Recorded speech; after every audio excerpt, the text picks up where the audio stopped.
ఉదయం. నా పేరు శ్రీవల్లి. నేను 8వ తరగతి చదువుతున్నాను. నేను చెప్పబోయే అంశం పేరు నేలకోరివేత. వర్షాకాలంలో ఎక్కువగా చూసేది. ఇంటి ముందు నీరు మారుతున్నప్పుడు దానితో పాటు మట్టి కొట్టుకుపోవడం, అలా మట్టి కొట్టుకుపోగానే దానితో పాటు చిన్న చిన్న గాడలు ఏర్పడతాయి. దానినే నేలకోరివేత అంటారు. నేలకోరివేతను చిన్న ప్రయోగం ద్వారా నేను మీకు చూపిస్తాను. నేను దీని కొరకు 3 సమానమైన ఖాళీ వాటర్ బాటిల్స్ తీసుకున్నాను. వాటిని ఒకే ప్రాంతంలో ఈ విధంగా చాకుతో కోసాను. వాటి ముందు వైపు చిన్న చిన్న డబ్బాలు అమర్చాను. ఇప్పుడు ఒక బాటిల్లో మొక్కలు, 2వ బాటిల్లో ఆకుల దుమ్ము, 3వ బాటిల్లో మట్టి మాత్రమే తీసుకున్నాను.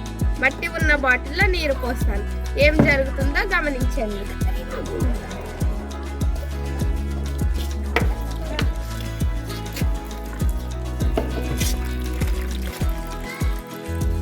ఏం జరిగింది?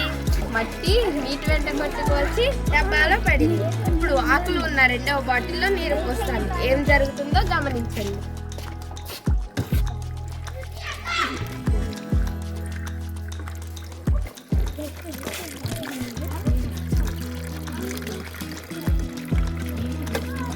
ఏం జరిగింది? కొంత మురికి నీరు మాత్రమే వచ్చి డబ్బాలో పడింది. ఇప్పుడు మొక్కలు ఉన్న 3వ బాటిల్లో నీరు పోస్తాను. ఏం జరుగుతుందో గమనించి చెప్పండి.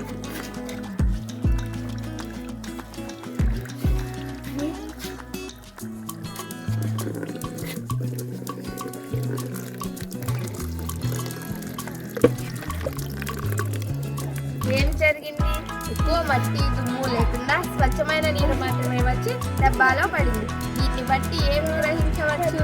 మొదటి దానిలో మట్టికి ఎటువంటి లక్షణాలు లేనందున మట్టి కొట్టుకుపోయింది. 2వ దానిలో ఆకులు మట్టికి కొంచెం తోడవడం వలన కొంతవరకు మట్టి కొట్టుకుపోకుండా ఆపగలిగాయి. 3వ దానిలో మొక్కలు భూమిలో మట్టిని అంటి పెట్టుకుని వెళ్ళడం వలన ఎంతటి వర్షం వచ్చినా మట్టి కొట్టుకుపోకుండా ఆపగలిగాయి.